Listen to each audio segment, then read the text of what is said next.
उनकी बुद्धि बिगाड़ने के लिए मंथरा के पास सरस्वती जी को भेजा। सरस्वती जी आई, मंथरा की बुद्धि को बढ़िया, और जिन राम का राज्याभिषेक होना था उन भगवान राम को 14 वर्षों का वन मिल गया। लेकिन राम जैसा पुत्र हर किसी को नहीं मिलता माताओं, राम जैसा भाई भी हर किसी को नहीं मिलता, राम जैसा पति भी हर किसी को नहीं मिलता।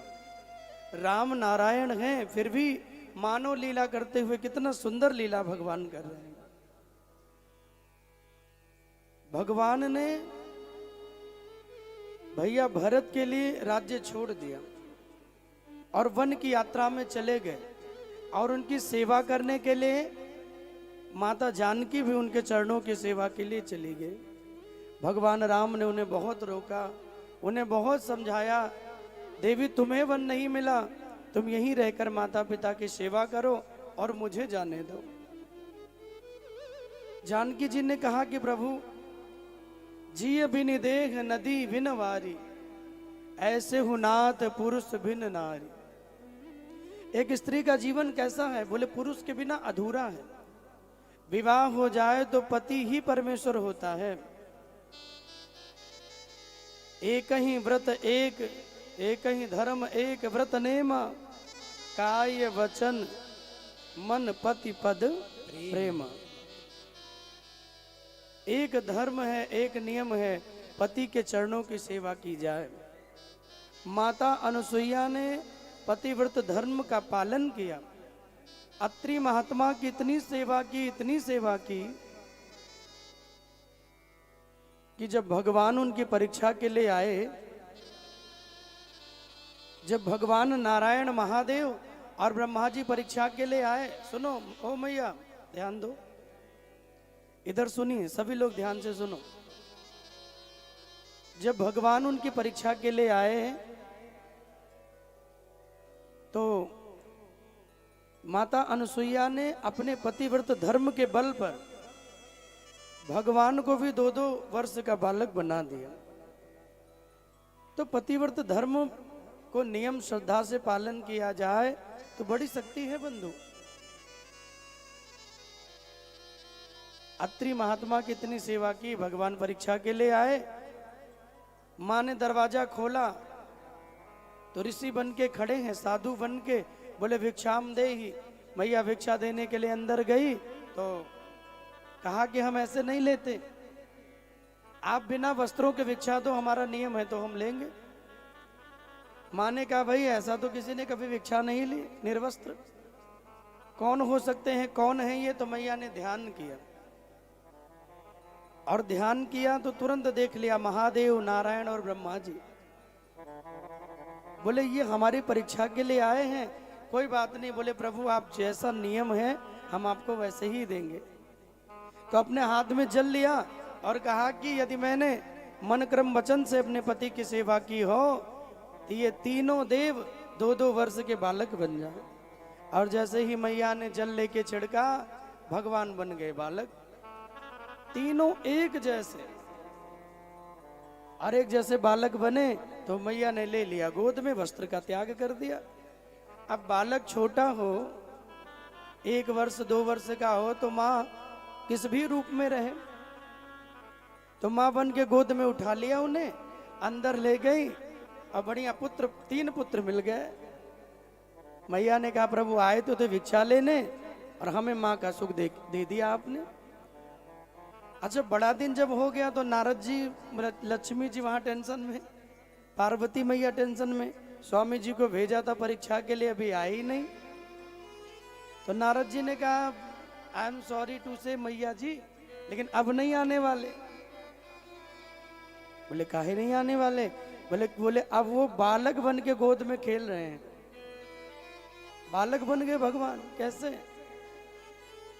बोले जिनकी परीक्षा के लिए आपने भेजा था उन्होंने अपने तपोबल पतिव्रत धर्म के बल पर भगवान को बालक बना दिया। अब जाके देखो कैसी सेवा वहां कर रहे हैं। तो बोले कैसे मिलेंगे? बोले अब चलो आप तीनों चल के क्षमा मांगो, हम भी चलेंगे साथ में, कुछ उपाय होगा तो मिल जाएंगे। और तीनों को वेश बदल के नारद जी ले आए, एकदम सुंदर सुंदर बालिका के रूप में तीनों को लाए, ब्रह्माणी, पार्वती और लक्ष्मी मैया।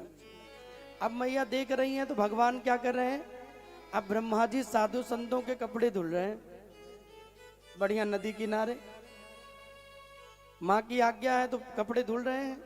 भगवान नारायण कपड़ों में पानी निकाल रहे हैं, महादेव जी सुखा रहे हैं। पार्वती जी कहने लगी दुनिया चलाने वाले ये सब सेवा में लग गए। तो नारद जी आए, माँ को प्रणाम किया, मैया धन्य हो। बोले नारद जी कैसे आए? बोले मैया हमने सुना कि आपके यहाँ बेटा हुआ है।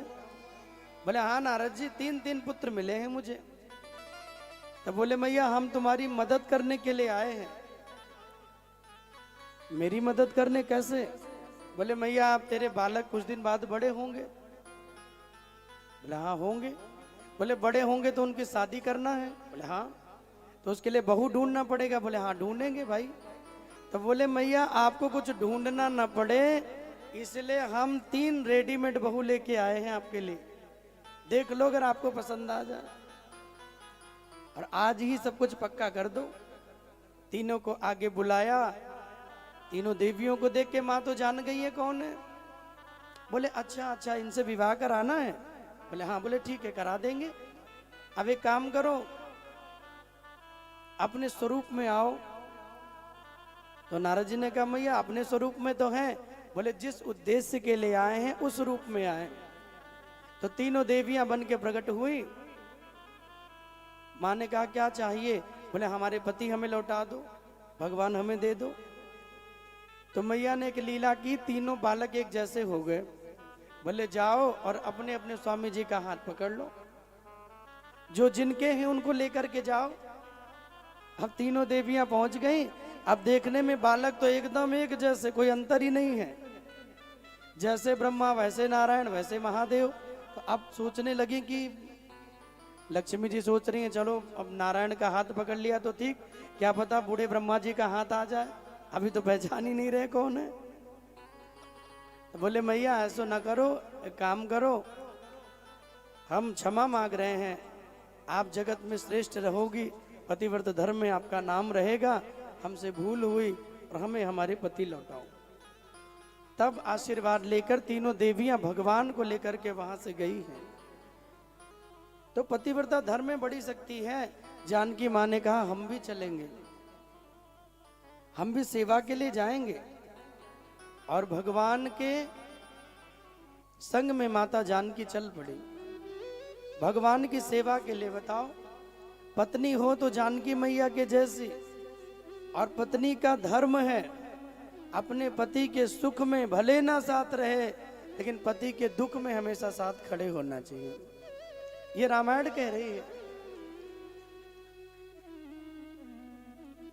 दुख में हमेशा खड़े रहें। गुरुदेव भगवान कहते हैं जानकी जी को नहीं समझा पाए, भगवान संग में लेके चले। लक्ष्मण जी ने भी आज्ञा मांगी, सुमित्रा मां ने आज्ञा दी, वो भी चल पड़े, तीनों निकल गए। सुमंत्र जी को दशरथ जी ने कहा कि ले जाना और थोड़ी दूर घुमा के इनको वापस ले आना। और जाते हुए महाराज अवधेश ने कह दिया, हे सुमंत्र अगर तुम राम को लेकर नहीं आए तो आप अगर खाली हाथ लौटोगे तो महाराज का शरीर तो होगा लेकिन इसमें प्राण नहीं होंगे, क्योंकि राम के बिना मेरा कोई अस्तित्व तो नहीं है। यदि तुम राम को नहीं ला पाए तो ये जान लेना कि अयोध्या का सूर्य हमेशा के लिए डूब जाएगा। सुमंत्र जी महाराज ने कहा आप ऐसा मत कहिए महाराज, मैं समझाऊंगा और मैं पूरी कोशिश करूंगा उन्हें लाने की। अगर महाराज राम नहीं आए तो? बोले राम नहीं आए तो हमारी पुत्री सीता को ले आना, सीता ना आए तो लक्ष्मण को ले आना, किसी न किसी को ले आना, तभी मेरे प्राण बचेंगे। आज सुमंत्र जी महाराज रथ में बिठाए लेके चले भगवान को। पूरी अयोध्या शोक के सागर में डूब गई है। एक रात्रि पहले जिस अयोध्या में आनंद की गंगा बहने वाली थी, लोग प्रसन्न हो गए थे, राम राजा बनेंगे, और एक लगा वो बदलने में। आज भगवान वन की ओर जा रहे हैं। सबको भगवान समझाते हैं, जितने साधु संत ऋषि मुनि भगवान के संग में जा रहे हैं, लेकिन कोई रुकता नहीं है। सबने कहा प्रभु अवध तहाँ जह राम निवासु, अयोध्या तो वही है प्रभु जहां आप रहोगे।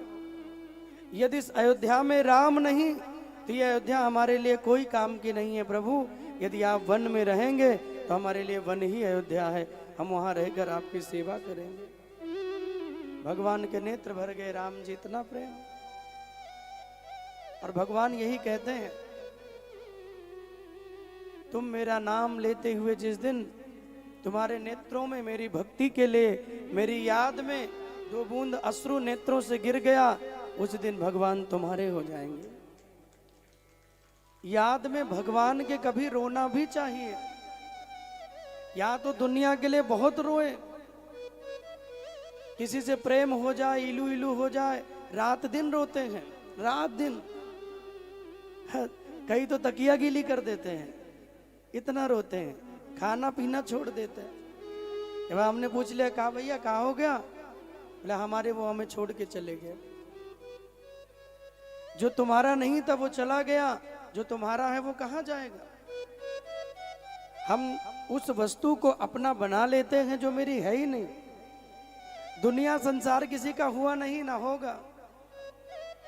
आप लाख प्रेम करके देख लीजिए,